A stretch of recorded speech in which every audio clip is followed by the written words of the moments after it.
Baik, kalau gitu saya kira semuanya sudah tidak lagi sabar untuk menginjak acara inti talk show interaktif Abang Kakak Ayah Bunda Milenial pada pagi ini. Kita sambut narasumber dan moderator kita, Al Ustaz Muzammil Hasbullah, dan moderator kita yang gak kalah ganteng, Muhammad Faid.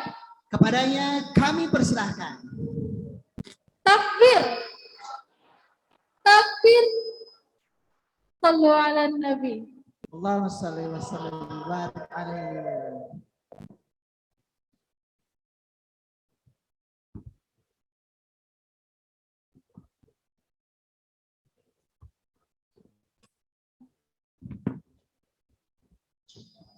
Baik, untuk acara selanjutnya kami persilahkan kepada moderator untuk memimpin berjalannya talk show interaktif dengan tema Menjadi Remaja Islam sesuai Nabi SAW di era milenial. Kepada moderator kami persilahkan.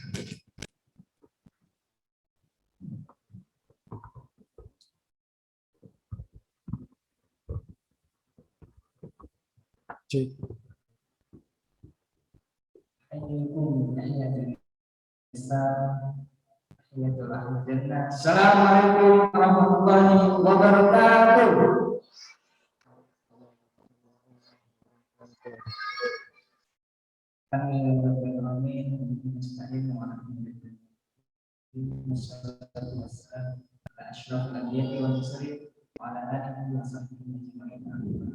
Teman-teman sekalian, hadirin para jamaah, para tokoh-tokoh, pengurus DKM maupun yayasan, telah hadir di depan kita seorang Ustaz Muzammil Hasbullah. Insyaallah kita akan sama-sama mendengarkan sesuatu yang menjadi tema kita pada hari ini.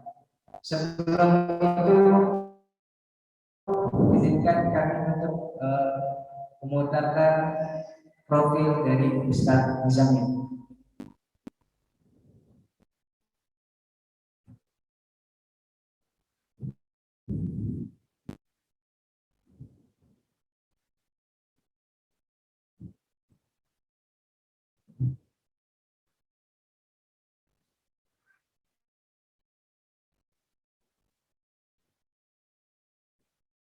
A'udzu billahi minasyaitonir rajim.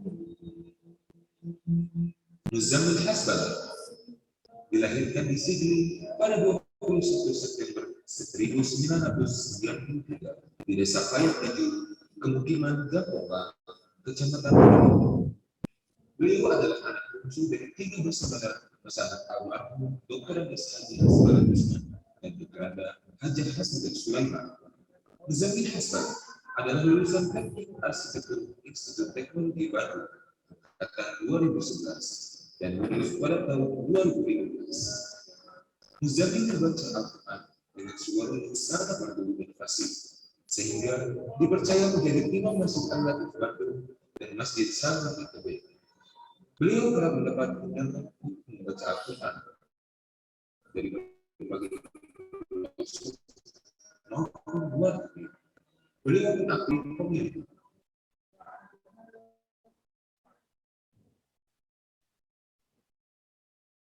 Itu dia profil singkat dari pembicara kita, sangat spesial di pagi ini.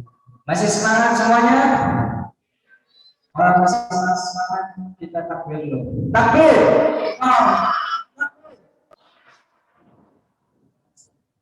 Semangat semua di sini. Alhamdulillah. Kita yang tua-tua agar supaya merasakan bagaimana dulu saat muda ya. Mungkin untuk tambahan semangat lagi, mungkin bisa kita ngaji dulu mungkin saja. Gimana saya mau surat apa? Mau terserah antum dulu. kita dari juz 30 saja ya, supaya jamaah pemilihan. Coba dulu. Fadal. Insyaallah. Kita baca surat Al-Buruj.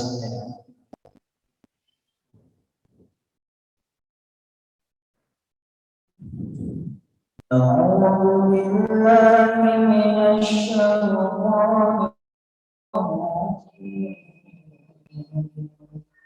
بسم الله الرحمن الرحيم. والسماء ذات البروج واليوم الموعود شاهد ومشهود وإلى أصحاب الأخدود النار الوقود إذ هم عليها وهم على ما يفعلون بالمؤمنين شهود وما نقموا منهم إلا أن يؤمنوا بالله العزيز الحميد الذي له السماوات والأرض والله على كل شيء شهيد.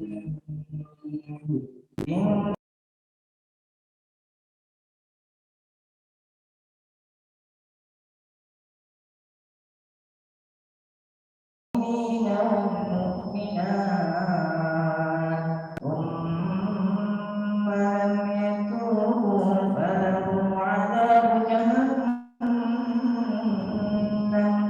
ولهم عذاب الحريق.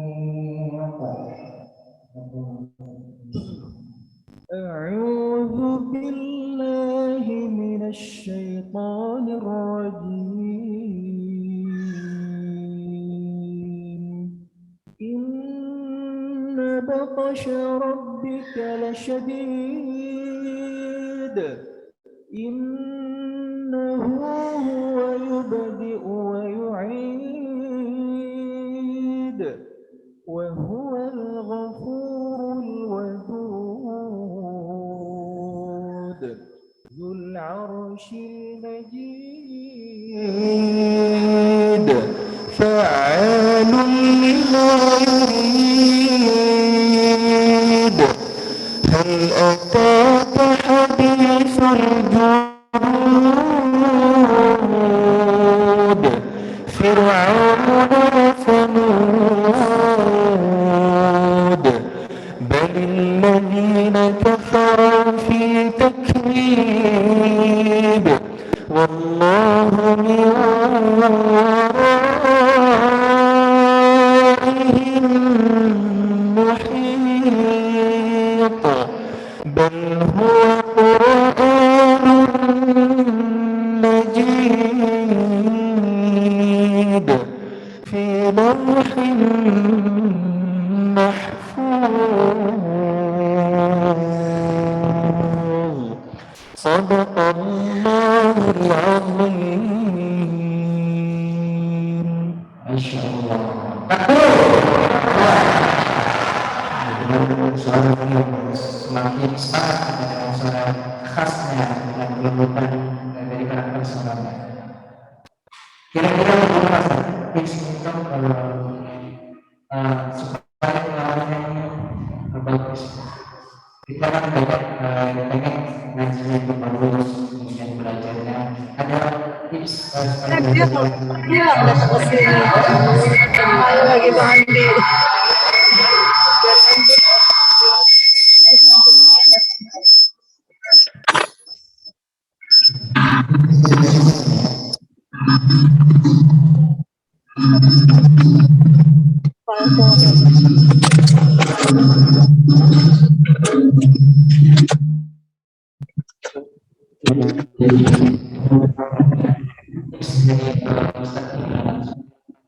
Menjadi pelajaran kita belajar. Baik, saya sapa teman-teman dulu ya. Assalamualaikum Warahmatullahi wabarakatuh. Waalaikumsalam warahmatullahi wabarakatuh. Ya.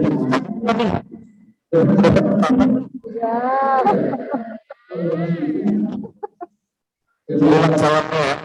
Assalamualaikum warahmatullahi wabarakatuh. Wabarakatuh. Alhamdulillahi wa kafa wassalatu wassalamu ala rasulillahi mustafa wa ala alihi wa sahbihi wa man wafa. Subhanaka la ilma lana illa ma 'allamtana innaka antal alimul hakim. Rabbi shrah li sadri wa yassir li amri wahlul 'uqdatam min lisani yafqahu qawli. Qala Allah ta'ala fil Qur'anil Karim.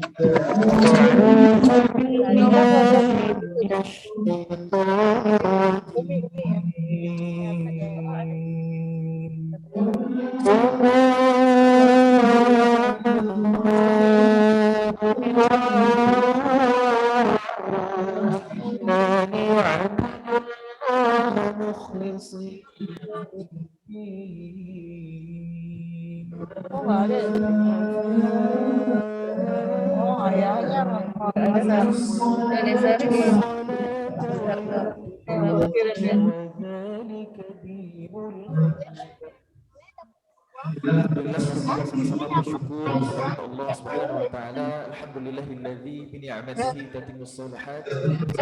Kemadani ya. Ya boleh. Segala nikmatnya menjadi sempurna semua kebaikan. Di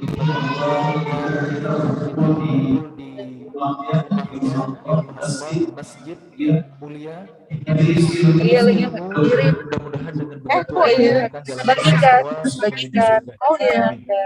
Sama-sama bersalawat kepada seorang manusia mulia, pilihan idola kita semua, yaitu Sallallahu alaihi wasallam. Allahumma shalli wa sallim ala sayyidina wa nabiyyina wa habibina wa imamina wa qudwatina wa murabbina Muhammad wa ala alihi wa sahbihi ajma'in. Mudah-mudahan dengan kita bersalawat, berusaha mengamalkan sunnah-sunnahnya, semoga kita terpilih di antara umatnya kelak mendapatkan syafaat. Amin ya rabbal alamin. Yang saya hormati dan saya muliakan pimpinan yayasan, ketua DKM serta segenap pengurus Masjid Al-Furqan. Yang saya hormati juga ketua DKM Masjid Al-Ikhlas, tokoh masyarakat yang hadir, teman-teman semuanya yang disayang oleh Allah Subhanahu wa taala. Gimana sih bacaan Al-Qur'an yang bagus itu? Allah Subhanahu wa taala berfirman dalam Quran surah Al-Muzammil. Nah, ini sama dengan nama saya, nama surahnya ya. Tapi ada beda dikit sebenarnya.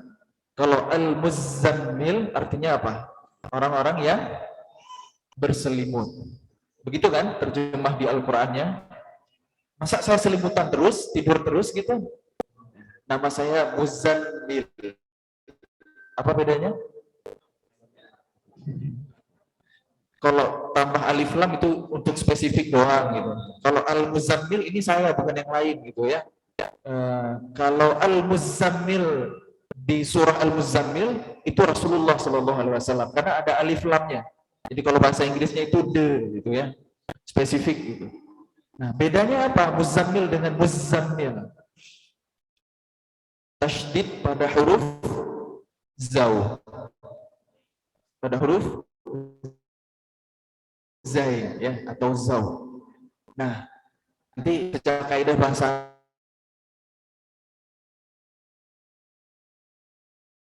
yang ahli bahasa Arab ya insyaallah. Tapi menurut yang pernah bedanya apa? Muzammil justru orang yang berteman artinya.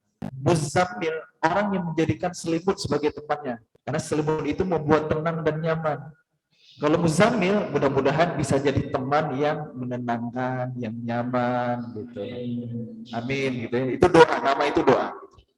Jadi jangan percaya kalau ada yang bilang apalah arti sebuah nama. Itu Ghazwul fikr, itu perang pemikiran. Nama itu segalanya luar biasa, penting sekali gitu. Karena nama adalah doa. Jadi jangan sembarangan ngasih nama, jangan sembarangan manggil orang gitu, karena nama adalah doa. Oke, bukan itu pembahasan kita ya. Allah berfirman dalam Quran surah Al-Muzammil ayat 4, "Awzida 'alaihi warattilil Qur'ana tartila." Dan bacalah Al-Qur'an secara tartil. Ma makna tartil? Ada yang tahu tartil itu artinya apa? Kan hari ini kita memahaminya musabaqah tilawatil Quran itu berbeda dengan musabaqah tartilil Quran. Bedanya apa? Kalau tilawatil Quran itu derajat iramanya lebih banyak gitu ya, dari bayati, qarrar 1 2 3, nawa, syuri, husaini, jawabul jawab, jawab syuri, hijaz, karkur, nahawan, ya, jawab nahawan, ras bin nawa, adat nawa, zanjiran, sika, jawab sika, jiharkah dan seterusnya. Itu kalau cabang tilawah, kalau di MTQ ya, seperti qari'ah kita tadi, Masya Allah, tabarakallah. Nanti kalau di tartil, itu iramanya lebih sederhana, kayak mimpin sholat. Apa itu yang kita pahami selama ini? Tartil itu yang begitu. Apa arti tartil yang sesungguhnya? Apakah kita selama ini memahami bedanya tartil dengan tilawah? Kalau tartil itu temponya lebih cepat, kalau tilawah itu temponya lebih lambat, iramanya lebih meliuk-liuk, lebih mendayu-dayu, itu enggak yang kita pahami selama ini? Gitu ya? Ya. Terus kenapa di terjemah Al-Quran, tartil itu diartikan perlahan-lahan? Berarti mana tuh yang tartil? Bingung nggak? Warattilil Qur'ana tartila. Tartil itu, sahabat mulia Sayyidina Ali bin Abi Thalib karamallahu wajhah pernah menjelaskan, at-tartil tajwidul huruf wa ma'rifatul huruf. Membaguskan setiap huruf dan mengenali tempat berhentinya. Jadi bacaan yang tartil itu adalah yang menerapkan hukum tajwid dan yang menyempurnakan waqaf dan ibtida. Itulah bacaan yang tartil sebenarnya. Selama ini kita tahunya bacaan tartil itu yang temponya cepat gitu, atau kalau di terjemahan Al-Quran temponya perlahan-lahan gitu. Itu bikin kita bingung. Gak usah bingung teman-teman ya. Tartil itu bacaan Al-Quran yang benar, yang dibaca sesuai dengan tuntunan Allah melalui malaikat Jibril kepada Rasulullah SAW, bacaan yang sama dengan lisan Nabi, itulah bacaan yang tartil. Kemudian yang kedua, kenapa tartil itu diartikan perlahan-lahan? Karena sifat bacaan Al-Quran Rasulullah itu memang pelan-pelan. Tujuannya untuk menghayati makna, untuk mentadaburi pesan-pesan Allah lewat ayat-ayat Al-Quran. Bacaan Al-Quran yang gak buru-buru, la tuharrik bihi lisanaka lita'ajala bih. Itulah tartil. Gak dilihat dari temponya aja, bukan dilambat-lambatkan atau bukan dicepat-cepatkan. Intinya adalah mentadaburi maknanya. Dan yang ketiga, sifat dari tartil itu taghanni. Taghanni itu indah. Rasulullah dalam sebuah hadis riwayat Muslim pernah bersabda, laisa minna man lam yataghanna bil Qur'an. Bukan golongan kami yang tidak mengindahkan bacaan Quran, yang tidak menghias lantunan Al-Quran dengan suaranya. Laisa minna man lam yataghanna bil Qur'an. Di hadis yang lain Nabi juga bersabda, zainul Qur'an bi aswatikum. Hiasilah Al-Quran dengan suara kalian. Walaupun nanti ada perbedaan pendapat ulama menjelaskan hadis ini. Ada pendapat pertama yang mengatakan zainul Quran bi aswatikum, lantunkan Al-Quran dengan suara terbaik, dengan irama yang merdu dan lain sebagainya. Ada juga yang memahami zainul Quran bi aswatikum, hiasilah Al-Quran dengan bacaan yang benar, bacaan yang baik, dengan aturan tajwid. Ada juga yang memahami zainul Quran bi aswatikum itu dibalik, zainu aswatakum bil Quran, hiasilah suara kalian dengan Al-Quran. Bukan hiasilah Quran dengan suara kalian, justru dibalik. Karena Quran itu indah, suara kita yang perlu dihias dengan keindahan Quran. Ada beda-beda ya penjelasan ulama. Wallahu a'lam bishawab.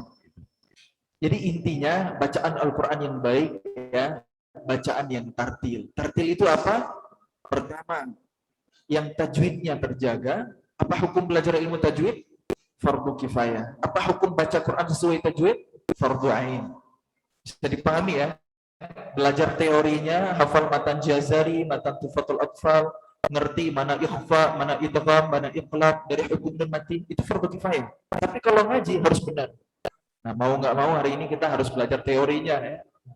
Ya gitu ya. Ini yang pertama dari bacaan tartil. Yang kedua, tadabbur makna. Yang pertama tadi apa? Tajwidnya terjaga. Yang kedua, tadabbur makna. Ngaji itu untuk dipahami. Karena kalau hanya di lisan saja, ada satu kelompok di zaman Nabi, di zaman sahabat dulu, yang tempat mereka di neraka. Kenapa? Kata Nabi, yaqra'unal Qur'an wa la yujawizuha najrahum. Mereka itu membaca Al-Quran, tapi bacaan Al-Quran mereka tidak pernah melewati kerongkongan. Maksudnya apa? Tidak sampai ke hati. Tidak ditadabburi, tidak dipahami, sehingga menumbuhkan iman di dalam hati. Itulah orang-orang Khawarij. Mereka memahami Quran sesuai dengan hawa nafsu mereka, dengan pemahaman yang keliru, akidah mereka bermasalah, sehingga mereka mudah menyalahkan, mudah mengkafirkan, bahkan mudah menghalalkan darah di luar kelompok mereka. Orang-orang Khawarij. Mereka ngaji, ibadahnya luar biasa, tapi mereka meninggalkan kebenaran seperti anak panah yang meninggalkan busurnya. Kalau kita ngaji, nggak berusaha kita tadabburi, apa bedanya kita dengan orang-orang Khawarij? Jadi bacaan yang tartil itu tadabbur makna. Kenapa perlahan-lahan? Supaya kita pahami maknanya, kita resapi pesan-pesan Allah. Dan yang ketiga, sempurnakan dengan irama. Walaupun ini ikhtilaf ya. Al-Imam Ibnu Katsir rahimahullah ta'ala dalam tafsirnya meriwayatkan kisah salah seorang sahabat Nabi yang punya suara yang sangat merdu ketika melantunkan Al-Quran. Namanya Abu Musa Al-Ash'ari. Sesungguhnya Abu Musa Allah anugerahkan suara seruling dari keluarga Daud. Mewarisi suara dari serulingnya keluarga Daud. Artinya sangat indah ketika melantunkan Al-Quran. Dan ini menjadi hujjah ya, menjadi dalil ya bagi ulama yang berpendapat bahwa bacaan Al-Quran yang baik juga kita sempurnakan dengan irama, dengan maqam, dengan nagham terbaik. Jadi harus ada tiga-tiganya, jangan sampai kita fokus ke salah satunya aja gitu. Kan bacaan yang terbaik itu tartil gitu ya. Tajwidnya bagus, ini nomor satu dulu. Yang kedua kita tadabburi maknanya biar makin ngaji nggak mengeraskan hati kita. Atau kalau kita terlalu fokus ke nomor 3 doang, fokus ke iramanya aja ya. Kalau kita nggak belajar tazkiyatun nafs ya, nggak belajar untuk membersihkan hati, ini bisa digiring sama setan supaya jadi riya, supaya jadi sum'ah nanti. Oh, suara saya yang paling bagus. Oh, saya juara nasional, saya juara internasional. Yang nggak bisa tilawah itu nggak bisa ngaji gitu. La haula wala quwwata illa billah. Ini bahaya gitu, bisa tumbuh penyakit hati kalau kita fokus ke 3 doang gitu. Tapi jangan juga ekstrim. Oh, kalau gitu nggak usah diiramakan gitu. Itu juga kapan kita bersyiar? Kapan orang-orang bisa mencintai Al-Quran? Gimana orang-orang awam bisa merasakan keindahan Al-Quran sebelum mereka memahaminya? Maka proporsional ya, tiga-tiganya. Tapi urutannya tajwid dulu, tadabbur kemudian, taghani yang terakhir. Jangan hanya fokus di irama, tajwidnya berantakan, nanti salah makna, malah berdosa gitu ya. Memperturutkan irama. Alhamdulillahi Rabbil Alamin. Benar nggak tuh? Nggak kan? Nah, jangan sampai begitu. Wallahu a'lam bishawab. Ketika bicara tentang tema Islam, menjadi remaja Islam sesuai tujuan Nabi di era-era. Sebagaimana kita ketahui di era-era ini banyak sekali tantangan-tantangan baru. Kira-kira ini sebuah tantangan buat kita sendiri ya, para anak muda ini untuk mana sih tipsnya untuk melewati tantangan itu sesuai tujuan Nabi, tidak keluar dari kaidah yang kita tetapkan syariat Islam. Baik, teman-teman semuanya yang disayang oleh Allah Subhanahu wa taala. Istilah remaja merupakan terjemah dari bahasa Inggris teenager. Bahasa Arabnya hari ini murahaqah. Pada bahasa Arab diistilahkan dengan syabab atau fata. Tapi hari ini jadi murahaqah. Murahaqah itu konotasinya negatif, kurang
fase syabab, fase fata. Jadi memang Allah itu pengen generasi muda Islam itu kuat. Kuat apanya? Kuat fisiknya, jelas ya, itu fitrah anak muda. Jadi kalau anak muda itu loyo, lemas gitu ya, mager, malas gelarak gitu, bukan maras gelak ya. Malas gerak, terus sukanya rebahan. Harusnya kan pemuda bikin perubahan, betul nggak? Artinya terjadi pergeseran nilai pemuda hari ini.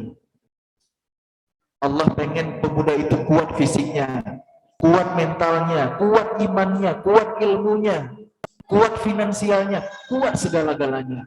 Karena itulah ciri khas pemuda. Pemuda yang mengemban amanah tanggung jawab terhadap peradaban.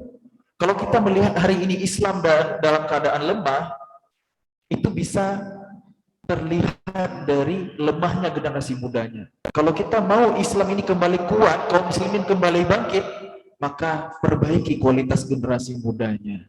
Begitu teman-teman semuanya yang disayang oleh Allah Subhanahu wa taala.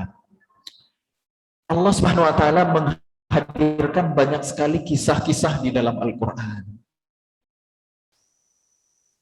Apa fungsi kisah-kisah tersebut? Di akhir surah Yusuf Allah berfirman, "Laqad kana fi qasasihim 'ibratun liulil albab." Sungguh pada kisah-kisah mereka terdapat ibrah, terdapat pelajaran bagi orang-orang yang memahami, bagi orang-orang yang berakal, ulul albab. Ibr itu artinya menyeberang. Mu'bir artinya jembatan. Kok jauh banget ya? Ibrah itu jadi pelajaran, kata ulama, agar kita menyeberang ke masa lalu, ke kisah-kisah tersebut, ya, agar kita terhubung ke masa itu, kita ambil pelajaran dari sana untuk kita hadapi hari ini dan masa yang akan datang. Karena sejarah itu akan terus berulang, nggak ada yang baru di bawah terik matahari. Sebagaimana Nabi kita Muhammad SAW mengambil pelajaran dari sejarah, misalnya ketika perang Badar, Abu Jahal terbunuh. Berita ini sampai ke telinga Rasul. Rasulullah SAW bersabda, Allahu Akbar, Abu Jahal hadza Fir'aun hadhihi ummah. Abu Jahal itu Fir'aunnya umat ini. Bukankah Fir'aun hidup di zaman Nabi Musa? Ternyata di zaman Nabi Muhammad pun ada Fir'aun.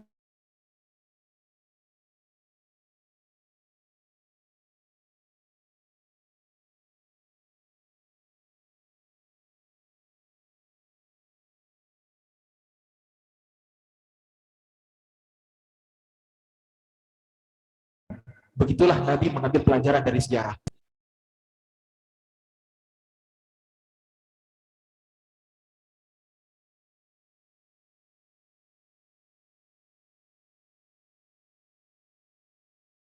Semuanya bermanfaat. Karena pemuda itu luar biasa. Misalnya kita belajar dari kisah Nabiullah Ibrahim alaihissalam. Berapa usia Nabi Ibrahim ketika tampil ya menghadapi ayahnya yang membuat patung yang disembah oleh masyarakatnya juga. Nabi Ibrahim menghancurkan patung-patung itu semua. Apa usia Nabi Ibrahim waktu itu? Allah berfirman ya, kita tahu dari surah Al-Anbiya ayat 60. Qalu sami'na fatan yadhkuruhum yuqalu lahu Ibrahim. Kami mendengar ada seorang anak muda yang mencela berhala-berhala kita. Disebutkan namanya Ibrahim. Kemarin Ibrahim tuh yang mau berbuat makar, mau menghancurkan. Sekarang kita tanya dia, kita hadirkan dia ke sini. Kita adili dia. Ibrahim, apa yang kamu berbuat terhadap Tuhan-Tuhan kami? Coba tanyakan ke berhala yang paling besar, yang masih utuh itu. Jadi Nabi Ibrahim itu pinter. Enggak dihancurin semua berhala-berhalanya, disisain satu yang paling besar. Kapaknya dikalungin ke berhala itu. Ketika ditanyain sama masyarakatnya, Nabi Ibrahim balik nanya, coba tanya lagi tuh ke berhala yang paling besar. Jadi memang sifat pemuda dari dulu itu kreatif. Anak muda itu kreatif. Teman-teman ya. Yang benar kamu Ibrahim, itu kan patung, nggak bisa dengar, nggak bisa bicara. Gimana bisa melakukan itu semua? Kalau gitu kenapa kalian sembah? Inilah pemuda, teman-teman ya. Pemuda yang hebat itu karena keimanannya. Ini nomor satu.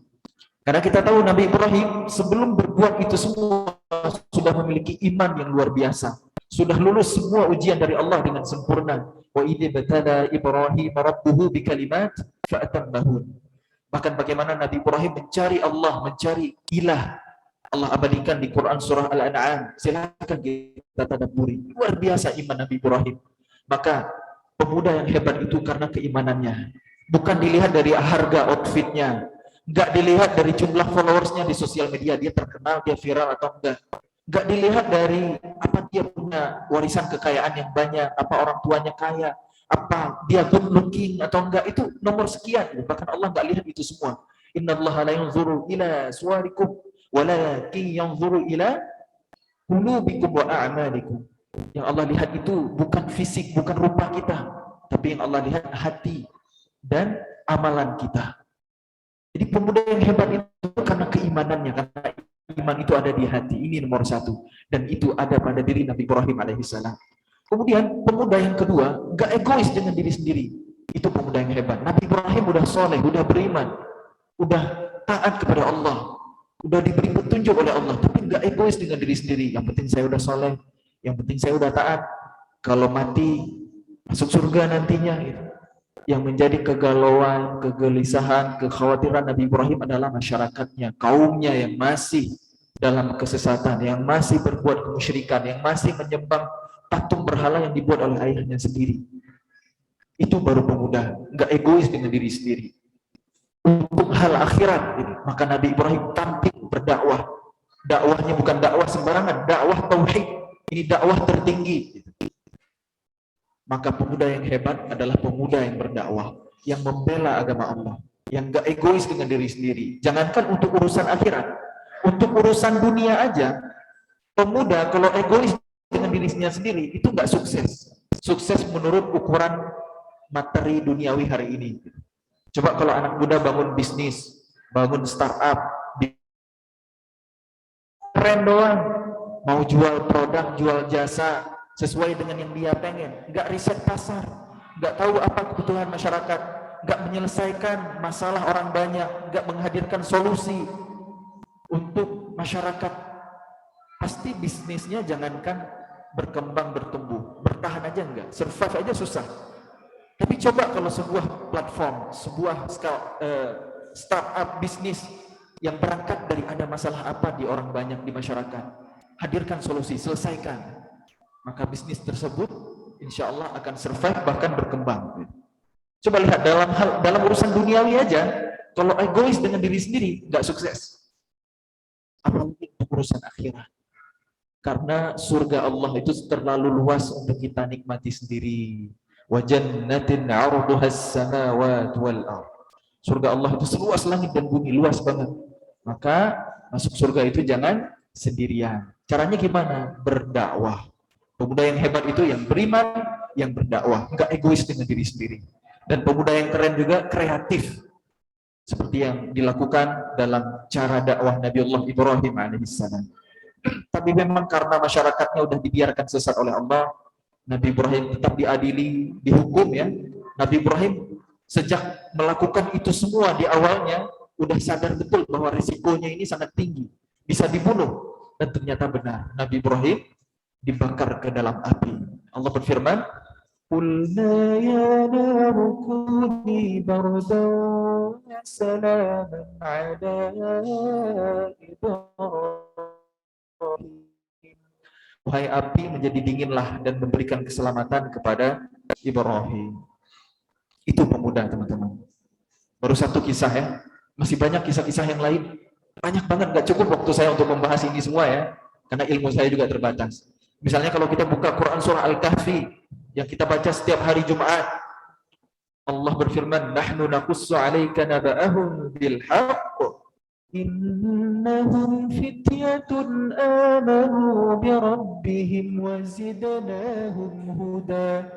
Sesungguhnya mereka adalah pemuda-pemuda yang beriman kepada Rabb mereka, kemudian kami tambahkan kepada mereka petunjuk. Siapa mereka? Para pemuda yang kita kenal dengan Ashabul Kahfi, penghuni gua. mereka menghadapi raja yang zalim, mirip-mirip dengan Nabi Ibrahim menghadapi raja Namrud. Kalau ini yang mereka hadapi adalah raja Dikyanus yang memaksa masyarakatnya untuk murtad, untuk meninggalkan Islam. Pemuda-pemuda ini nggak tinggal diam. Menurut pendapat yang paling kuat, jumlah mereka ada 7 orang. Tapi kata Allah nggak penting dengan jumlah, karena pemuda itu nggak penting dikenal.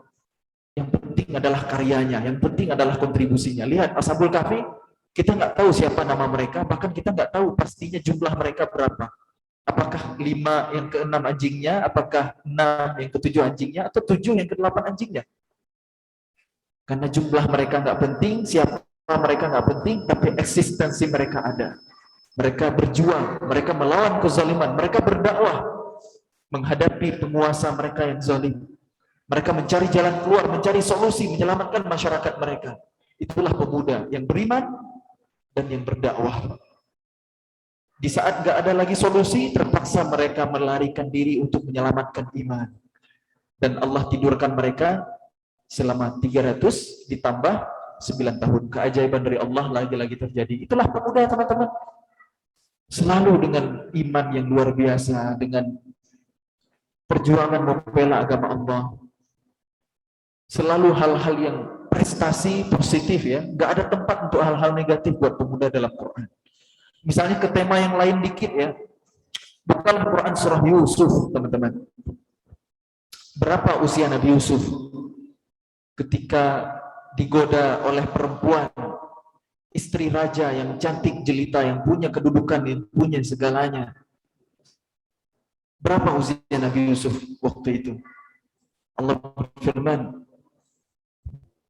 وَقَالَ نِسْوَةٌ فِي الْمَدِينَةِ امْرَأَةُ الْعَزِيزِ تُرَاوِدُ فَتَاهَا عَنْ نَفْسِهِ. Ketika perempuan-perempuan yang ada di kota Mesir menggosipkan istri rajanya yang menggoda pemudanya untuk dirinya. Fataha, Allah menyebut kata fata. Lagi-lagi usia Nabi Yusuf saat itu adalah usia pemuda. Usia saat syahwat membara. Nabi Yusuf punya ketampanan yang luar biasa. Digoda oleh perempuan yang cantik jelita, paling cantik di negerinya, yang punya kedudukan, punya segalanya, istri raja. Kemudian mereka berada di dalam ruangan yang pintu-pintunya ditutup rapat. Wa ghallaqatil abwab wa qalat hayta lak, sangat aman. Nabi Yusuf sebatang kara, hidup jauh dari keluarganya, sangat aman. Tapi Nabi Yusuf yang berusia muda itu dibimbing oleh Allah sehingga mampu berkata, qala ma'adzallah, aku berlindung kepada Allah. Ini sulit kita temukan ada anak muda seperti Nabi Yusuf di zaman kita sekarang. Padahal gantengnya nggak seberapa dari ketampanan Nabi Yusuf, nggak ada setetes dari ketampanan Nabi Yusuf.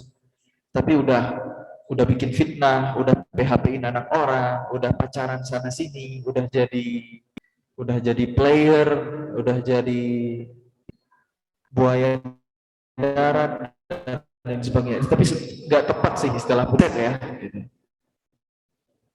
Wallahu a'lam. Mungkin buaya itu setia kalau masih di air gitu ya. Kalau udah naik ke darat udah lain ceritanya. Wallahu a'lam. Karena biasanya yang darat-darat itu kurang bagus kan. Lintah darat gitu, nggak bagus juga kan? Itulah pemuda, teman-teman ya, yang menjaga kehormatannya, yang menjaga kesucian. Dia tertarik sama perempuan itu. Oh, Nabi Yusuf normal. Walaqad hammat bihi wa hamma biha. Perempuan itu kepengen ke Nabi Yusuf, berhasrat ke Nabi Yusuf. Nabi Yusuf juga berhasrat ke perempuan itu. Tapi belum selesai ayatnya. Laula ar-ra'a burhan rabbih. Sekiranya Nabi Yusuf tidak mendapatkan petunjuk dari Rabb-nya. Jadi kalau beda wakaf itu bisa beda makna. Ya, kalau kita wakaf di walaqad hammat bihi wa hamma biha, kalau berhenti di situ, itu Nabi Yusuf beneran pengen. Tapi kalau kita lanjut laula ar-ra'a burhan rabbih, enggak kita wakaf, itu maknanya beda lagi. Nabi Yusuf sempat mau tertarik tapi nggak jadi gitu kan, dapat petunjuk dari Allah gitu. Makanya jangan sembarangan ya, berhenti wakaf ibtidah itu punya makna yang berbeda loh teman-teman. Sampai ada ilmu khusus kan, makanya kita perlu belajar bahasa Arab, juga perlu belajar asbabun nuzul atau belajar tafsir ya, wallahu a'lam. Jadi Nabi Yusuf ini normal teman-teman. Tapi Nabi Yusuf dibimbing oleh Allah sehingga mampu berkata, qala ma'adzallah, aku berlindung kepada Allah. Mau tahu nggak? Saya nggak punya foto Nabi Yusuf ya, zaman itu belum ada kamera gitu ya. Tapi Allah kisahkan ya, kan tadi berita tentang kejadian ini tersebar di masyarakat, jadi trending topik viral di waktu itu ya, sampai jadi omongan perempuan-perempuan di kota Mesir. Jadi hati-hati nih, dari dulu memang yang suka bergosip itu perempuan ya. Ini harus hati-hati nih. Ini pelajaran yang lain ya. Karena di antara dua hal yang menyebabkan banyak manusia, yang kedua kemaluan.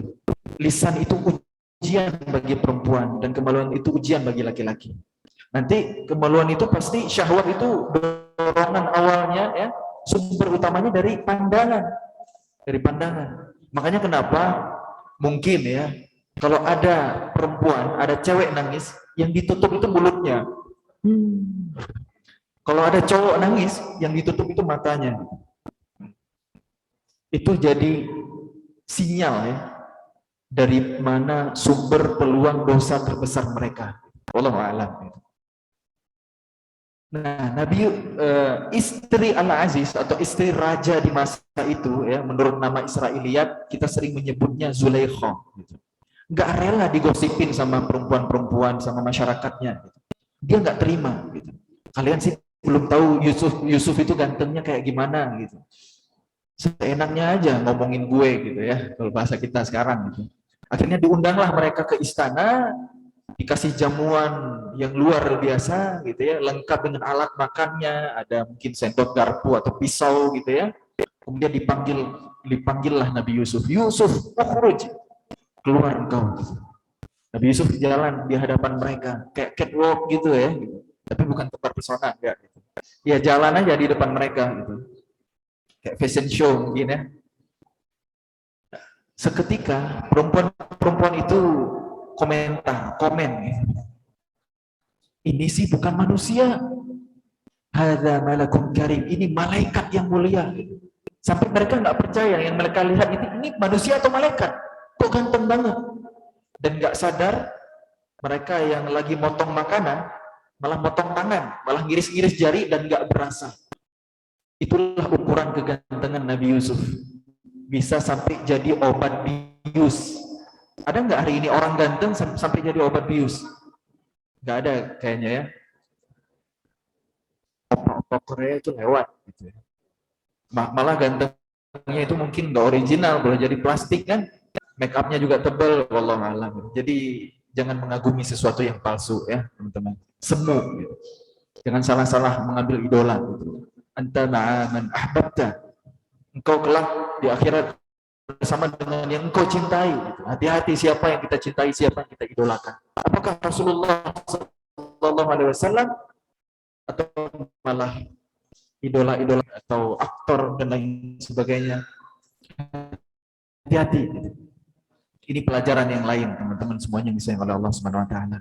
Jadi begitu banyak inspirasi tentang pemuda yang ada di dalam Al-Qur'an. Hebat. Bahkan Al-Imam Ibnu Katsir rahimahullah taala ketika menafsirkan ayat yang ada dalam surah Al-Kahfi tadi, innahum fityatun amanu bi rabbihim wa zidnahum Allah, dan kami tambah kepada mereka petunjuk. Ternyata Imam Ibnu Katsir mengatakan wa lihadza kana aktsarul mustajibina lillahi wa li rasulihi sallallahu alaihi wasallam syababan.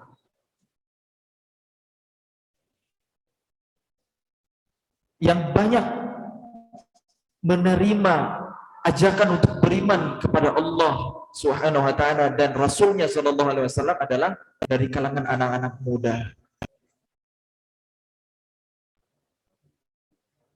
Sedikit dari orang-orang tua di Nabi yang beriman. Di antaranya Abu Sufyan sempat masuk Islam, dapat hidayah. Temannya, gengnya yang lain, orang-orang tua, pembesar-pembesar Quraisy yang lain, mereka sampai mati kafir. Sedikit orang tua yang beriman, tapi giliran pemudanya, teman-teman, Asyarah al-Mubasysyar,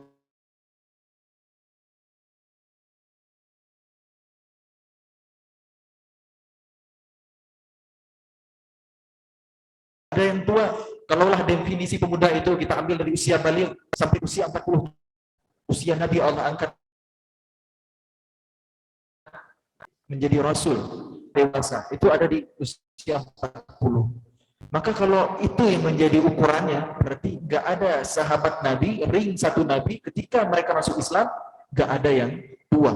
Semuanya pemuda. Di hati para sahabat Nabi, mengokohkan pondasi tauhid, menancapkan akidah. Itulah fungsi dari ayat-ayat Makkiyah. Isinya apa aja? Tentang surga, neraka, perumpamaan-perumpamaan, kisah-kisah orang-orang terdahulu, baik yang soleh, para nabi, para anbiya, para rasul, kemudian yang durhaka seperti Fir'aun dan Qarun, itu semuanya turun di Mekah. Tujuannya apa? Untuk menumbuhkan keimanan. Itulah yang dimaksud iman sebelum Quran. Sehingga para sahabat Nabi nanti setelah hijrah ke Madinah, turun ayat perintah, turun ayat larangan. Mereka dengan mudah berkata, "Qalu sami'na wa ata'na." Kami mendengar dan kami patuh. Kenapa? Iman yang berbicara. Jadi kalau hari ini kita memandang syariat ini berat, masalah gitu. Karena kalau iman kita kokoh, kuat dalam diri kita, dalam hati kita, kita pasti akan bahagia menjalankan syariat, bahagia menjalankan perintah Allah, semangat dalam ketaatan, istiqomah dalam kebaikan. Makanya kalau mau mengukur iman itu gampang, ya. Iman itu bukan teori, bukan wawasan di pikiran. Imam Hasan Al-Basri rahimahullah ta'ala pernah berkata, ya, seorang tabi'in yang terkemuka, al-iman ma waqara fil qalbi wa tasaddaqa bil a'mal. Apa yang tertancap kuat di dalam hati dan dibuktikan dalam perbuatan. Itulah iman. Maka kalau kita mau mengukur iman, ya, saya teringat perkataan salah seorang ulama Indonesia, ya, Allahu yarham Buya Hamka. Beliau pernah berkata, kalau mau lihat orang Islam, lihatlah ketika salat Idul Fitri. Kalau mau lihat orang beriman, lihatlah shaf, ya, lihatlah masjid ketika salat subuh berjamaah. Itulah iman gitu. Iman itu menggerakkan kita untuk beramal soleh. Jadi kalau kita mau lihat gimana semangat kita dalam beramal soleh, itulah level iman kita. Saya pernah nonton ada video viral dari Timur Tengah. Dua video berbeda, tapi spiritnya sama. Yang pertama, ada anak muda yang lumpuh, fisiknya nggak sempurna, penyandang disabilitas, dan nggak bisa berjalan, ya. Jalannya itu, mohon maaf, ngesot, gitu. Susah payah dia berjalan. Tapi nggak pernah absen sholat berjamaah di masjid. Selalu 5 waktu. Yang satu lagi tunanetra, sampai mengikat tali dari rumahnya ke masjid supaya bisa bolak-balik menuntunnya. Pertanyaannya, fisik mereka mungkin terbatas, tapi kenapa semangat mereka luar biasa untuk menunaikan kewajiban panggilan Allah, sholat fardu berjamaah? Jawabannya adalah iman. Karena iman kuat. Kebalikannya, ada anak muda, fisiknya kuat, tubuhnya sehat, bodinya atletis, body goal banget gitu. Karena rutin fitness, rajin nge-gym gitu, ya. Naik turun gunung kuat banget gitu. Pendakian berbagai gunung ditaklukkan gitu, ya. Sekian ribu mdpl selesai gitu.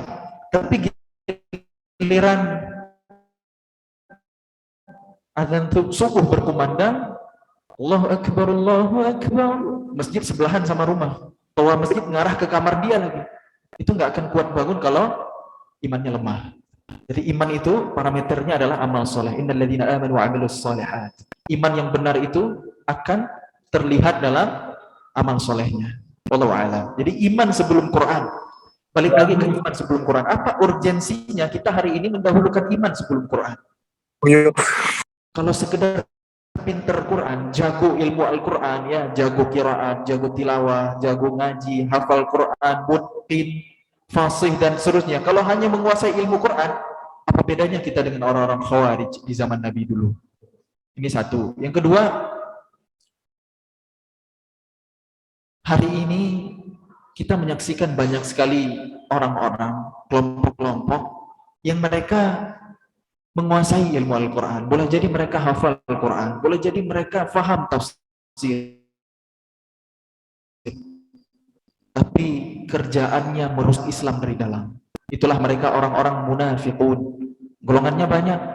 Ada yang liberal, ada yang orientalis, ada yang Syiah Rafidhah yang bertaqiyah, ada apa lagi? Mungkin bahkan misionaris. Nggak sedikit loh yang dari mereka hafal Quran untuk mencari celah gimana caranya menyesatkan kaum muslimin. Jadi kalau hanya urusan menguasai ilmu Quran, mereka pun juga. Apa yang membedakan kita dengan mereka? Iman. Makanya iman dulu sebelum Quran.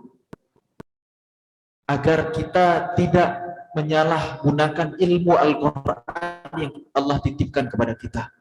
Tanpa iman, kalau kita dikaruniai, dianugerahi ilmu Al-Quran oleh Allah, bisa jadi kita menggunakan ilmu Al-Quran itu untuk mencari dunia, untuk mendapatkan pujian dari manusia, untuk mengumpulkan harta benda dunia dengan Quran. Bisa begitu? Bisa banget gitu. Makanya innamal a'malu binniyat. Segala sesuatu itu kan tergantung niatnya.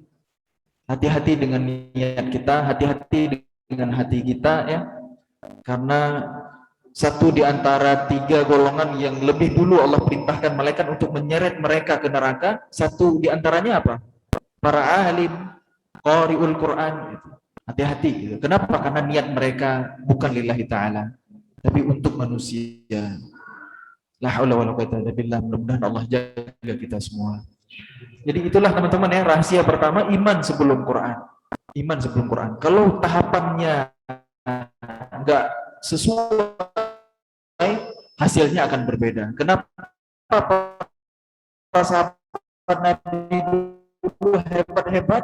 Potensi mereka muncul karena mereka beriman, mengamal iman sebelum Quran. Kemudian yang kedua, adab sebelum ilmu.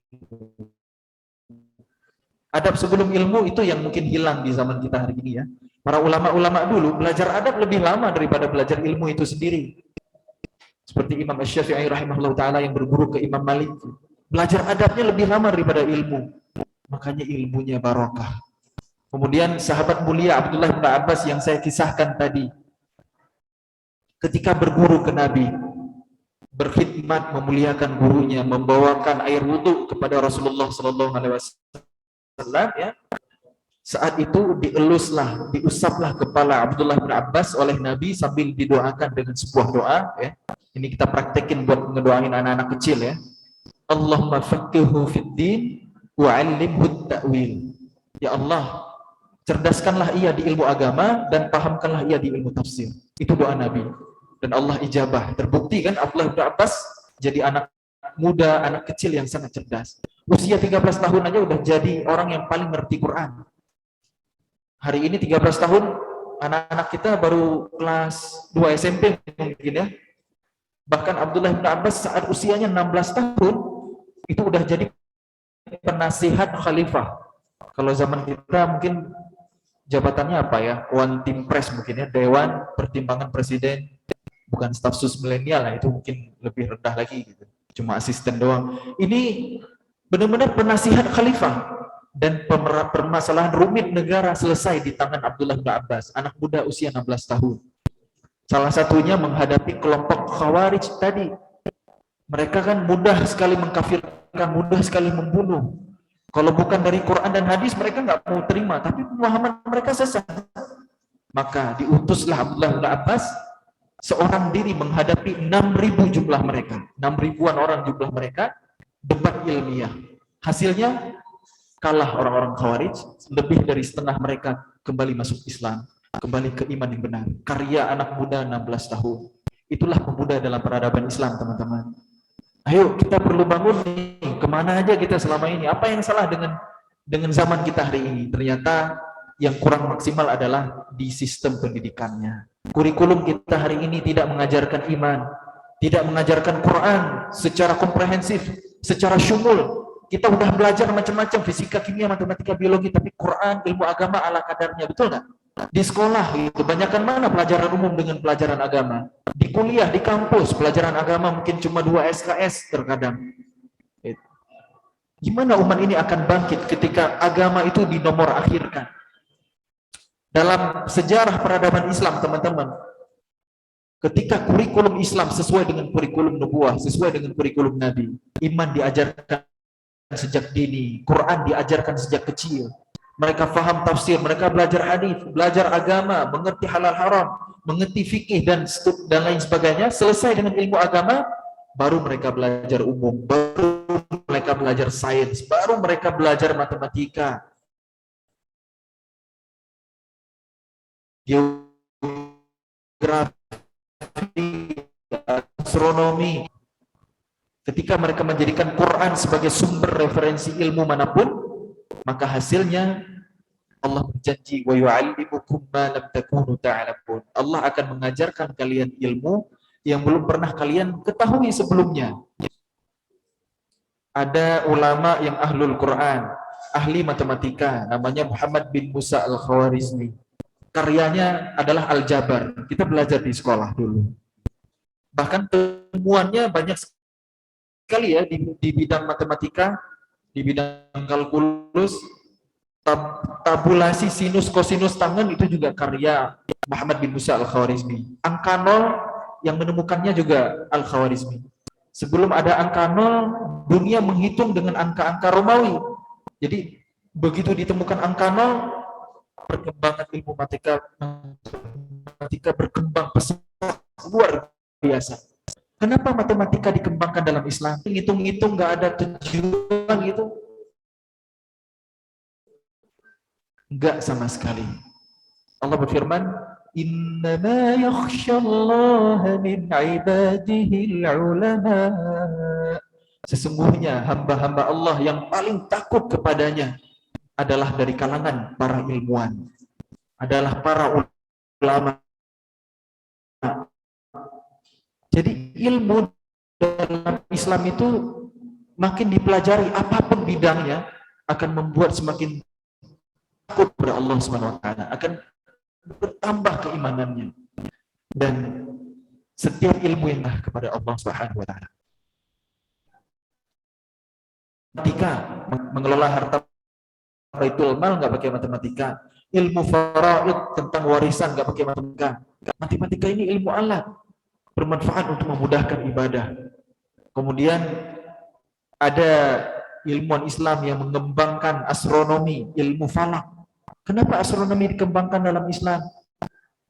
Untuk memudahkan ibadah juga, menghitung kalender hijriah, mengamati hilal pergantian bulan, rasi bintang untuk menunjukkan arah kiblat kalau kita tersesat di alam. Semuanya pakai ilmu astronomi, memudahkan ibadah. Itulah tujuan ilmu dalam Islam. Kedokteran, ada Ibnu Sina, terlepas dari perbedaan pendapat ulama tentang akidahnya ya, tapi Ibnu Sina itu dia adalah ilmuwan yang tumbuh besar dengan tradisi keilmuan Islam. Masih banyak dokter muslimin yang lain yang hebat dalam peradaban dulu ya. Ada Ibnu Nafis, orang yang meneliti tentang peredaran darah minor manusia. Karyanya dicuri oleh orang Eropa 4 abad lamanya baru ketahuan. Ternyata mereka alih bahasa, tapi nama Ibnu Nafisnya dibuang, diganti menjadi kode NN, no name. Jadi kalau ada ilmu keren hari ini nggak jelas sumbernya dari mana, kita patut curiga. Jangan-jangan itu adalah ilmunya kaum muslimin yang dicuri. Ibnu Nafis, ahli kedokteran Islam yang lainnya. Kemudian ada Abul Qasim Az-Zahrawi yang menemukan 200 operasi hari ini karya ulama Islam. Abul Qasim Az-Zahrawi namanya. Benang untuk menjahit luka juga karya ulama Islam. Kenapa kedokteran, kenapa pengobatan dikembangkan dalam Islam? Untuk memudahkan ibadah. Itu tujuan awalnya.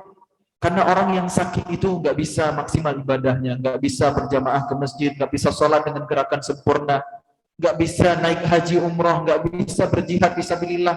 Sehingga orang sakit itu perlu ditolong.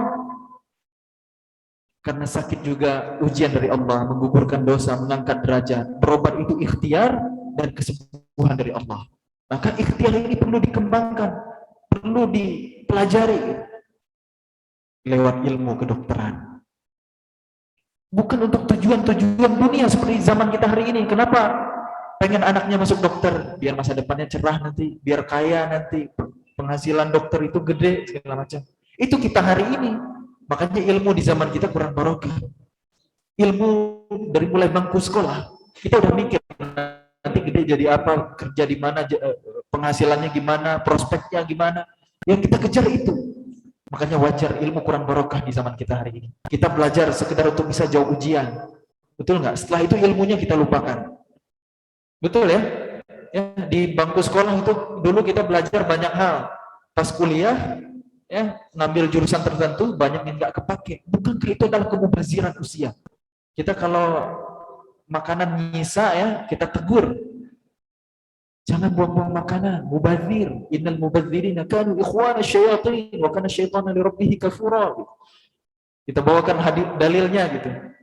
Ini mubazir usia kok nggak kita permasalahkan. Terus ngapain dong hari ini? Jangan sekolah. Itu juga salah. Yang benar adalah luruskan niat. Menuntut ilmu itu untuk mencari ridha Allah, agar ilmu kita bermanfaat untuk membela agamanya, untuk memudahkan ibadah kepadanya.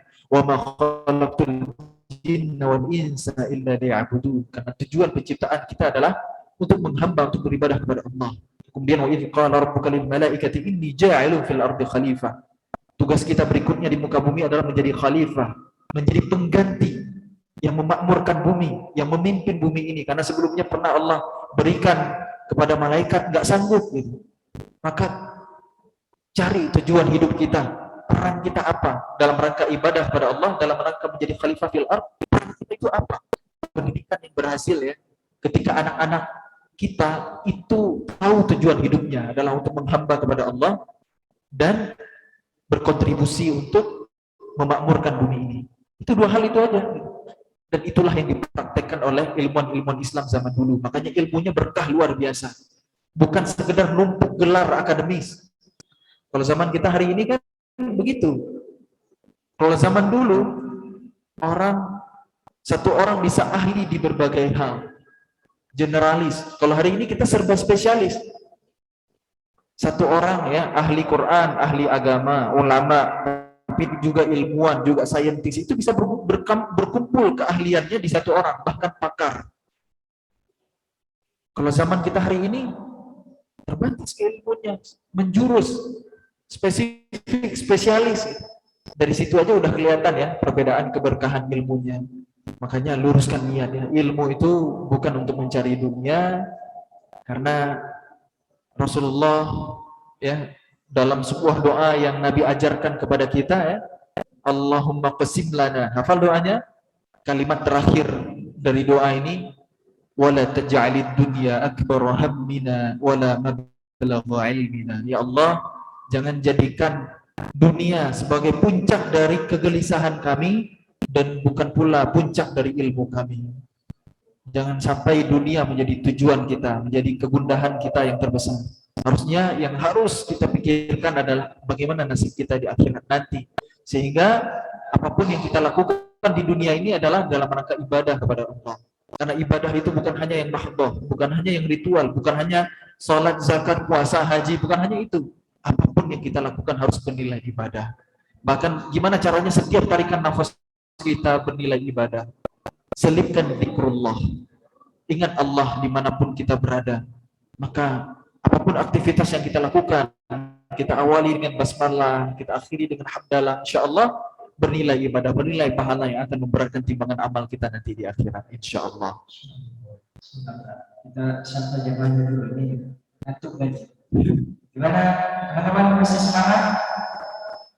Masih semangat? Takbir. Sudah mulai semangat ya. semangat anak-anak muda ini.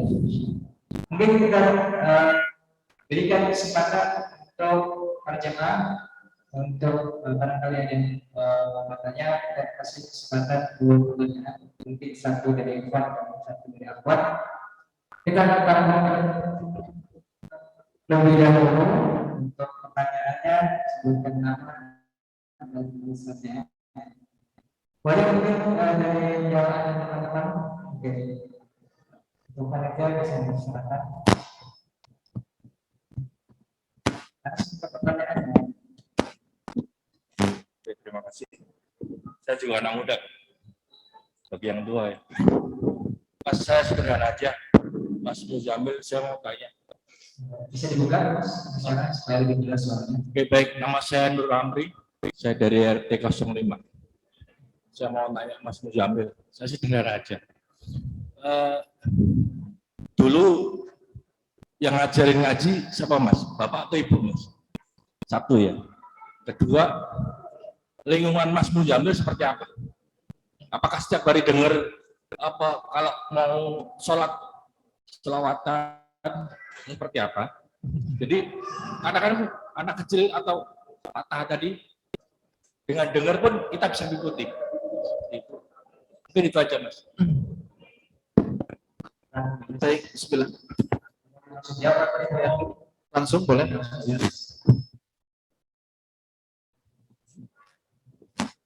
Yang saya ingat di masa kecil dulu ya, waktu umur kurang lebih mungkin 3 tahun ya, yang pertama kali ngajarin ngaji saya, umi saya, ibu saya. Setelah itu juga orang tua tentunya ya, nganterin belajar di TPA, bahkan umi itu sampai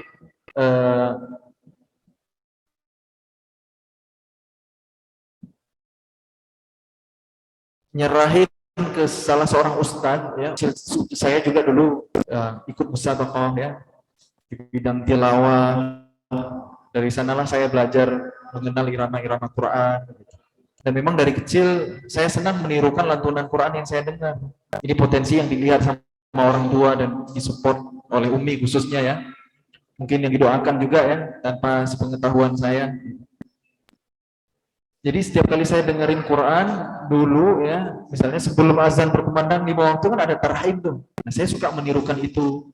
Kalau di Aceh itu ya, di masjid-masjid kami lantunan Quran ya, mujawwid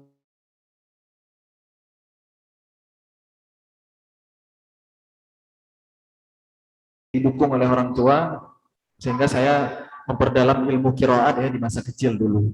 Kemudian waktu SMP saya sempat tinggal di rumah tahfiz sambil sekolah di sekolah umum. Waktu itulah saya punya kesempatan untuk menghafal Quran ya, punya bekal hafalan itu waktu SMP. Kemudian sampai saya kuliah ke Bandung ya di ITB. Alhamdulillah saya ketemu dengan guru-guru ngaji saya juga, ada syekh dari Timur Tengah ya, namanya Syekh Yazid Al-Hakimi. Saya telaki ke beliau untuk mengoreksi bacaan saya. Oh, ternyata selama ini banyak ya kesalahannya gitu, banyak yang tidak sempurna dari bacaan saya gitu. Saya perbaiki pelan-pelan. Intinya sih terus belajar ya. Di tiap jenjang pendidikan yang saya tempuh, alhamdulillah ada kesempatan untuk mengembangkan diri ya. Ada komunitas Al-Quran, seperti di kampus juga dulu ada unit pengembangan tilawatil Quran. Saya aktif di sana, jadi pengajar di sana. Gitu. Kemudian dari sejak kuliah sampai lulus, alhamdulillah saya senang berkegiatan di masjid. Ya, ikut ta'lim para ulama. Dulu kajian Ustaz Hanan Attaqi sebelum beliau terkenal dari tahun 2013 sudah saya ikuti. Saya ikut kemana-mana bawa kamera, saya rekamin gitu. Nah,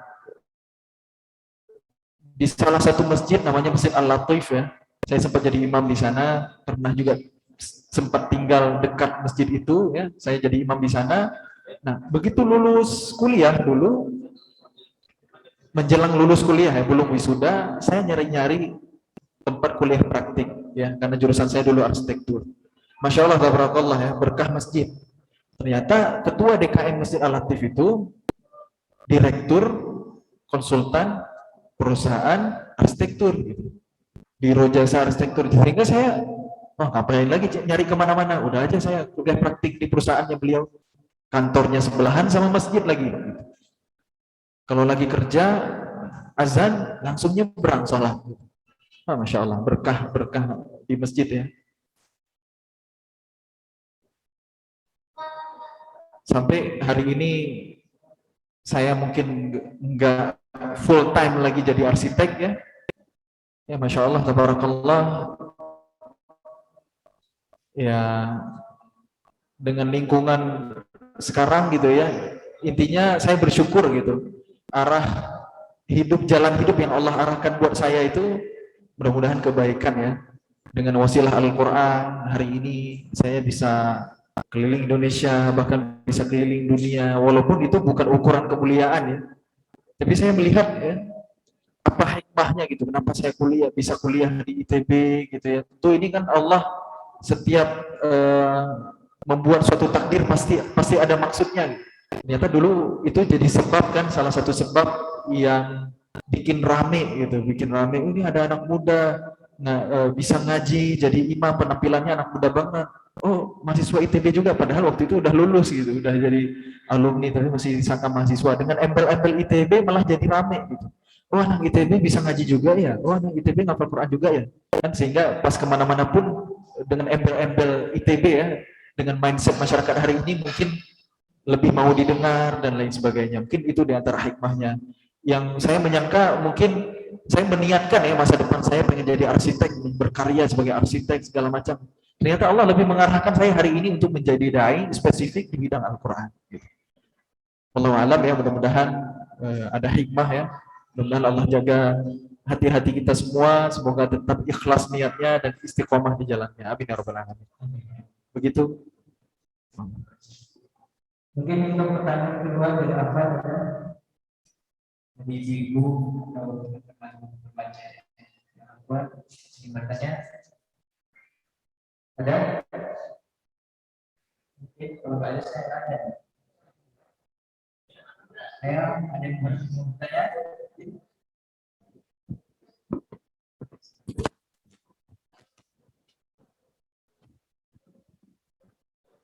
Ya, terima kasih waktu yang sudah diberikan kepada saya. Atas waktu yang sudah diberikannya oleh moderator pada kesempatan pagi yang baik ini. Mungkin singkat saja yang akan ditanyakan, tentunya saya tadi dari awal begitu menyimak dan begitu menyentuh penjelasan yang disampaikan oleh Pak Ustadz, tentunya berkaitan dengan lantunan ayat suci Al-Quran, berkaitan dengan sejarah ilmuwan, dan juga yang perlu tentunya adalah oleh generasi milenial hari ini, dan menjadikan sebuah motivator untuk generasi milenial, dan menjadikan khususnya adalah remaja-remaja masjid yang ada di Bintang Metropol. Nah, mungkin ada satu saja yang akan saya tanyakan, mungkin karena saya adalah sebagai seorang ibunda atau sebagai seorang ibu, mungkin ada pesan dari ibundanya, dari Pak Ustadz Mujamil, bagaimana strategi apa yang diberikan untuk pada saat arahannya, maksudnya strategi apa, teknik apa yang tentunya sehingga perjalanan hidup sampai dengan puncaknya, sampai dengan hari ini, dan dengan Al-Quran itu sendiri bisa keliling dunia. Mungkin ada kesan-kesan tersendiri yang pada saat itu disampaikan oleh ibundanya dan menjadikan sebuah cerminan bagi kami, bagi seorang ibu, tentunya bisa kita berikan dan kita berikan untuk anak-anak kita juga, yang memang ini adalah perlu diambil oleh kami sebagai seorang ibu. Mungkin itu saja Pak Ustadz, terima kasih. Assalamualaikum warahmatullahi wabarakatuh. Masya Allah, tabarakallah, Bunda ya, bagus sekali pertanyaannya. Satu yang saya ingat ya, Umi saya pernah bilang, nggak pernah lupa buat ngedoain anak-anaknya setiap sholat 5 waktu. Itu nggak pernah lupa, nggak pernah absen. Bahkan setelah duha, setelah tahajud pun sama, selalu mendoakan anak-anaknya. Dan kebiasaan kami juga dari anak-anak ya, setiap ada apa permasalahan hidup gitu ya, mau ada ujian, telepon orang tua dulu minta doa. Ini mau ada apa, mau ini, mau itu, kabarin, minta doa gitu. Karena memang doa orang tua ke anak itu kan dahsyat sekali ya. Maka buat para orang tua ya, kita tahu ilmu kita terbatas ya dalam mendidik. Maka jangan hanya mengandalkan kemampuan diri. Titipkan kepada Allah ya, serahkan kepada Allah, doakan ya Allah, ya bagaimanapun pengaruh buruk lingkungan, jagalah anak hamba, tumbuhkan dia di tempat terbaik, menjadi pribadi terbaik yang sesuai dengan kehendak-Mu ya, memaksimalkan ibadah kepadamu dengan perannya terbaik untuk memakmurkan bumimu dan lain sebagainya. Itu yang perlu kita doakan ya, karena jangan sampai sebagai orang tua harus berharap ya, saya pengen anak saya seperti ini, ya boleh-boleh saja gitu. Tapi kita nggak pernah tahu apa yang ingin Allah persiapkan lewat anak kita. Maka doakan yang terbaik. Boleh juga spesifik ya, silakan gitu ya. Doa, intinya sih doa gitu. Saya jadi teringat lagi kisah Syekh Abdurrahman As-Sudais, kan sering kita dengar ya, bagaimana dulu di waktu kecil Syekh Sudais ya, namanya juga anak kecil, terkadang nakal, menguji kesabaran kita orang tua. Pernah ibundanya Syekh Sudais sedang menyiapkan makanan, jamuan untuk menerima tamu, karena namanya anak kecil ya, ketika ada permintaannya nggak dikabulkan, marah, ngambek, Syekh Sudais mengambil pasir, ditaburin ke makanan-makanan yang ada. Marahlah orang tua Syekh Sudais, marahlah ibundanya Syekh Sudais. Apa yang dikatakan saat marah itu? Idhab, pergi kamu. Ja'alakallahul imam al-haramain. Semoga Allah menjadikanmu imam Masjidil Haram. Itu lagi marah aja ya, yang keluar, yang didoakan itu yang terbaik, nggak tanggung-tanggung jadi imam Masjidil Haram. Dan Masya Allah, tabarakallah, doanya Allah ijabah ya. Syekh Abdurrahman As-Sudais, siapa yang nggak kenal hari ini? Siapa yang nggak tahu kalau kita umroh, kita pun salah satu yang kita tunggu mungkin Syekh Abdurrahman As-Sudais dengan khas suaranya kan. Alhamdulillahi Rabbil Alamin, dengan irama rasnya gitu. Insya Allah ternyata ada keberkahan doa orang tua di balik itu. Maka jangan lupakan untuk mendoakan anak-anak kita. Dan kalau kita belajar dari Al-Quran juga, ya, misalnya ibundanya Maryam alaihissalam, kan Maryam ini adalah perempuan yang luar biasa, perempuan yang suci, yang sampai Allah jadikan satu nama surah ya, yaitu surah Maryam. Namun Allah berfirman di surah Ali Imran, ya, satu-satunya nama surah dengan embel-embel keluarga, Ali Imran, keluarga Imran. Jadi kalau kita mau cari inspirasi tentang keluarga, maka belajarlah dari keluarga Imran. Allah berfirman ya, Innallaha astafa Adama wa Nuha wa ala Ibrahim wa ala Imran 'alal 'alamin, dzurriyyatan ba'daha min ba'd, wallahu samii'un 'alim. Sesungguhnya kami memilih Adam, Nuh, keluarga Ibrahim dan keluarga Imran melebihi apapun di alam ini. Sebagian keturunannya adalah berasal dari keturunan yang lain. Bersambung, maksudnya nasabnya itu saling bersambung satu sama lain ya.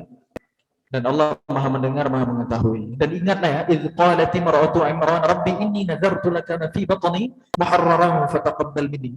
Dan ingatlah ketika istrinya Imran berkata, berdoa, bernadar, ya Allah, sesungguhnya aku bernadar bahwa janin yang ada dalam kandunganku ini kelak akan menjadi pelayan engkau gitu, di rumahmu, yaitu di Baitul Maqdis.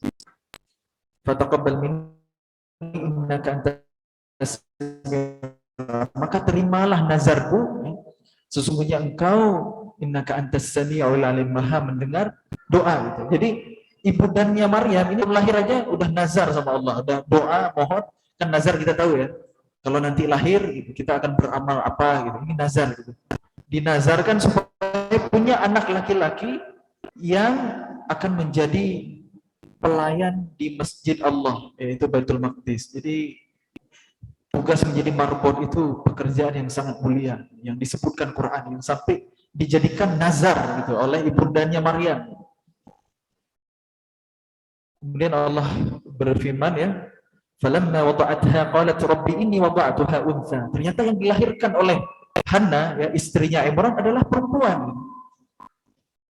Wallahu a'lamu bima wada'at wa laysa dzakaru kal untha. Dan perempuan itu enggak sama dengan laki-laki gitu. Kami tahu wahai Hannah, perempuan itu enggak sama dengan laki-laki. Pengennya anak laki-laki, yang lahirnya malah perempuan. Maka apa yang dilakukan oleh ibundanya ya?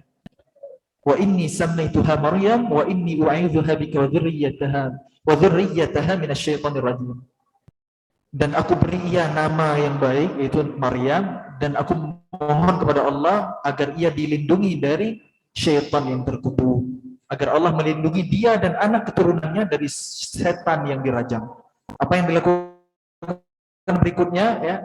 Apa hak anak dari orang tua berikutnya? Memberikan nama yang baik. Jadi dalam kandungan mengandung yang baik, makan yang baik, ya, berkata yang baik. Ya, kalau zaman kita hari ini yang orang tuanya lagi hamil aja udah rajin ngaji, diperdengarkan Quran, karena bayi dalam kandungan kan udah bisa mendengar kan ya. Kemudian ketika lahir diberi nama yang baik dan didoakan. Doa kan, lagi-lagi amalan doa nih. Doa supaya Allah menjaganya dan anak keturunannya dari setan. Maka kemudian apa Allah berfirman, fataqabbalaha rabbuha biqabulin hasanin wa ambataha nabatan hasana. Maka Allah menerima doanya ya, nazarnya, menerima doanya dengan pengabulan yang baik. Wa ambataha nabatan, dan kami tumbuhkan ia Maryam dalam pertumbuhan yang baik. Coba lihat, Allah yang bekerja. Padahal kita tahu ya, Maryam alaihissalam itu lahir dalam keadaan yatim, tidak sempat melihat ayahnya. Cuma memang ayahnya adalah ayah yang soleh. Ya, ketika Maryam dalam kandungan, Imran wafat, ya, Maryam lahir dalam keadaan yatim. Kan ini nggak punya sosok ayah ya. Pendidikan yang sempurna itu harus dua-duanya, dari ayah dan ibu. Dengan dalih sibuk kerja, nggak ada waktu untuk anak, nggak waktu untuk mendidik, ini salah. Anak yang tumbuh ya, kehilangan sosok ayahnya itu bahaya gitu. Ya, kalau laki-laki bisa terjerumus ke kenakalan remaja nantinya, kalau perempuan dia akan mudah kagum dengan lawan jenis ya, mudah jatuh, mohon maaf, ke pergaulan bebas, pacaran, lain sebagainya, karena kehilangan sosok cinta pertamanya, ayah. Jadi bukan hanya ibu, karena kalau ibu nggak usah ditanya ya, ibu itu pasti punya banyak waktu bersama dengan buah hatinya, ya, karena dari mulai melahirkan, menyusui, mengurus sehari-hari dan lain sebagainya, pasti punya banyak waktu untuk interaksi. Ayah nih yang perlu diingatkan. Karena bagi sosok Maryam, karena Allah tumbuhkan dalam pertumbuhan yang baik, Allah ganti ayahnya. Siapa? Wa kaffalaha Zakaria. Allah mengutus Nabi Zakaria, pamannya. Zakaria ini adalah nabi. Imran orang soleh, tapi Zakaria lebih baik karena Zakaria adalah nabi. Allah mengganti sosok ayah, peran ayah berganti lewat pamannya Nabi Zakaria alaihissalam. Makanya Maryam ini jadi anak yang istimewa. Wa kafalha Zakaria itu melihat keajaiban. Ketika melihat Maryam sedang beribadah di mihrab Baitul Maqdis, ya, wajada indaha rizqa. Ada makanan, ada rizki di sana. Kata ulama, buah-buahan yang bukan pada musimnya. Sehingga Nabi Zakaria bertanya gitu, anna laki hadza, dari mana kamu dapatkan ini wahai Maryam gitu. Maryam menjawab, qalat huwa min ain, ini dari Allah. Allah datangkan dari surga. Innallaha yarzuq. Teman-teman semuanya yang disayang oleh Allah Subhanahu wa taala, terakhir sebelum saya izin pamit, saya ada pesan nih buat anak-anak muda ya. Enggak ada keberhasilan, enggak ada kesuksesan, enggak ada kejayaan kalau kita enggak dekat sama Al-Qur'an. Karena Quran itu adalah sumber kemuliaan. Al-Quranul Karim ya. Quran itu mulia, bersanding dengan yang mulia-mulia. Malam turunnya malam yang mulia, Lailatul Qadar.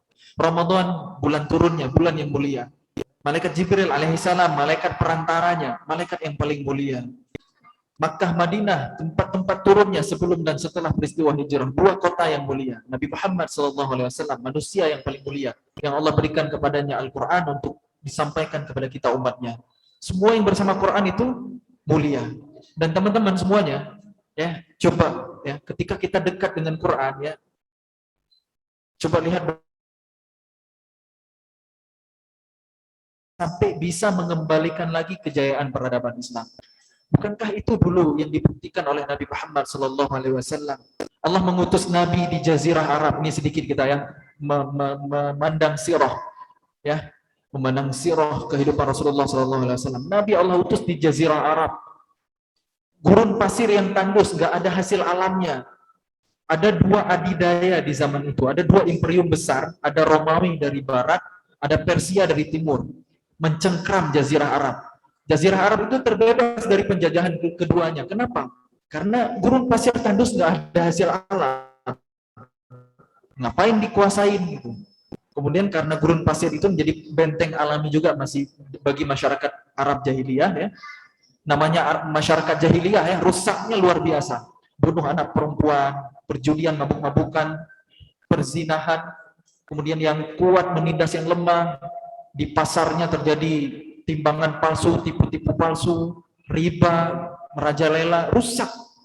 Yang Nabi perbaiki bukan hanya masyarakat jahiliyah, bahkan sampai Nabi menutup imperium Persia sampai mengalahkan Romawi. Dan di zaman Khulafaur Rasyidin itu Islam wilayah kekuasaannya mencapai 2/3 dunia. Bayangkan, berangkat bukan dari nol, dari minus, karena Nabi memperbaiki masyarakatnya dulu. 13 tahun Nabi berdakwah di Mekah, 10 tahun Nabi berdakwah di Madinah. Nabi berhasil mengkader 2000 pemimpin untuk memimpin dunia. Setelah Nabi wafat, kata para ulama, ya, Nabi mengkader 2000 pemimpin untuk memimpin dunia, bukan hanya Jazirah Arab. Apa rahasianya? Al-Quran. Wa ma yantiqu 'anil hawa in huwa illa wahyu yuha. Nabi itu berucap segala sesuatu bukan karena hawa nafsu, melainkan dengan bimbingan wahyu. Bagaimana urutannya yang dibimbing oleh Allah. Kurikulum Quran itu, teman-teman, ya, berdasarkan urutannya, sepertiga tema pertama itu adalah islah an-nafs, memperbaiki diri, memperbaiki personal, tazkiyatun nafs, dan seterusnya. Sepertiga yang kedua, tema Quran itu adalah, kalau kita tadabburi, fungsinya adalah islah al-fard, islah al-mujtama', memperbaiki masyarakat. Dan yang terakhir, islah ad-daulah, memperbaiki negara. Makanya setelah hijrah ke Madinah, Nabi membangun pasar, menguatkan sistem ekonomi, membangun negara Islam, ya, dengan piagam Madinahnya. Ada urutannya semua.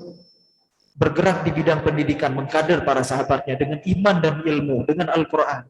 Setelah hijrah ke Madinah, Nabi punya orang-orang yang menjalankan syariat, punya orang-orang yang bisa menjalankan perintah Allah, ya, membangun sistem Islam gitu.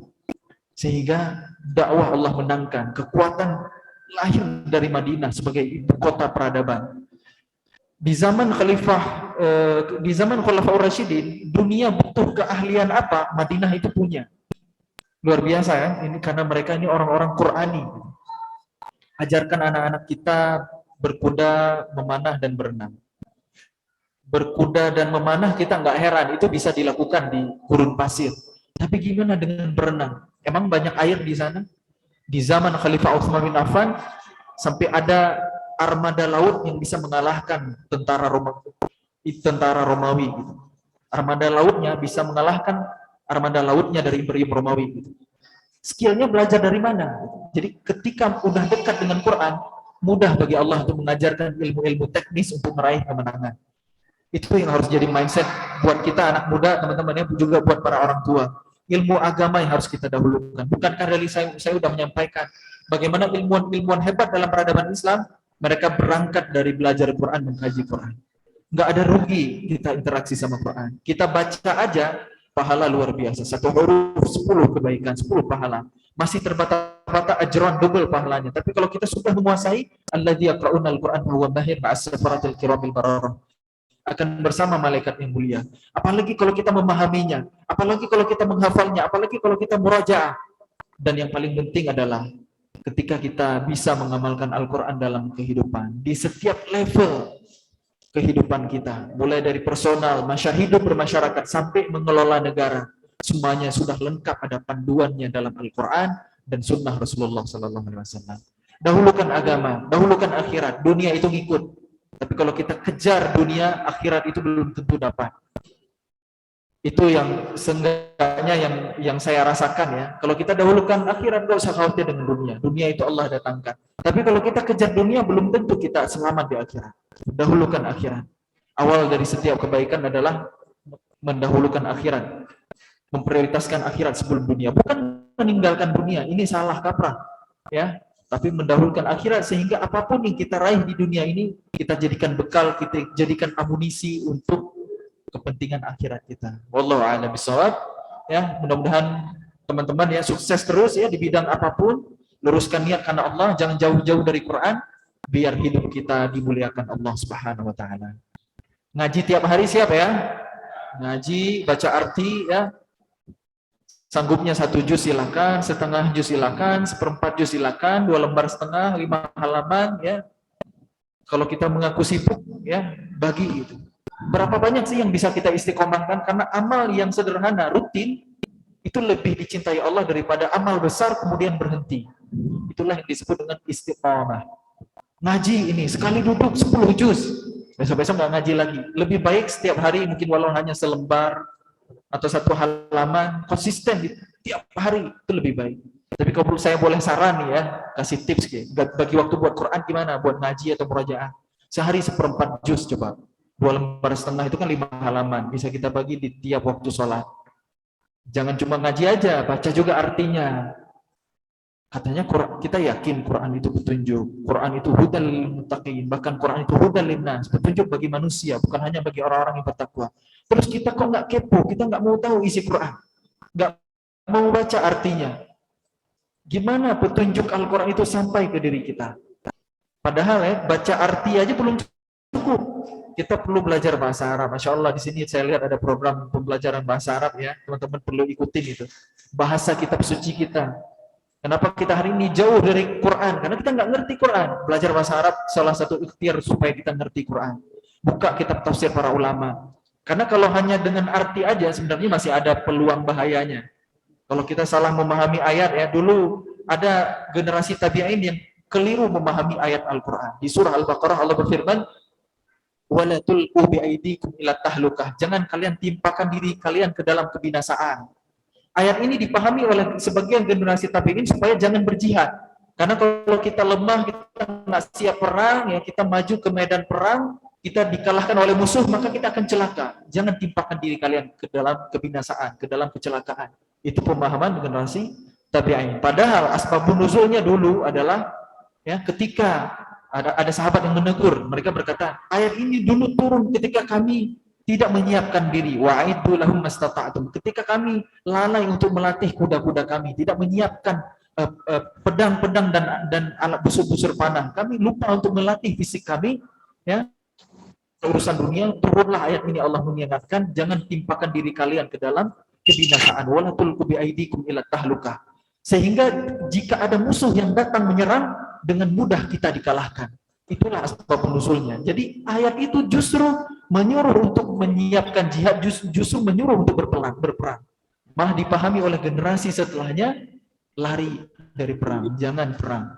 Belak belakang kan 180 derajat itu baru zaman tabi'in loh. Generasi persis setelah sahabat Nabi bisa salah memahami Quran ketika dilepaskan dari konteksnya. Makanya memahami Quran itu nggak cukup hanya alih bahasa, hanya terjemah, tarik kesimpulan, nggak bisa. Kita perlu belajar sejarah, belajar sirah, tahu asbabun nuzul, mengerti bahasa Arab, ilmu balaghah. Ada banyak kualifikasi ya untuk menafsirkan Quran. Nggak boleh memahami Quran sembarangan. Tapi jangan juga gara-gara itu kita nggak mau baca arti Quran, takut salah paham, jangan juga gitu. Baca Quran, baca arti. Kalau ada yang nggak ngerti, tanyakan ke ulama, itu baru benar. Baca Quran, baca arti. Jangan sampai seumur hidup kita nggak pernah mengkhatamkan Quran plus dengan terjemahnya. Mungkin kalau khatam Quran tiap Ramadan insya Allah ya. Tapi kalau artinya gimana?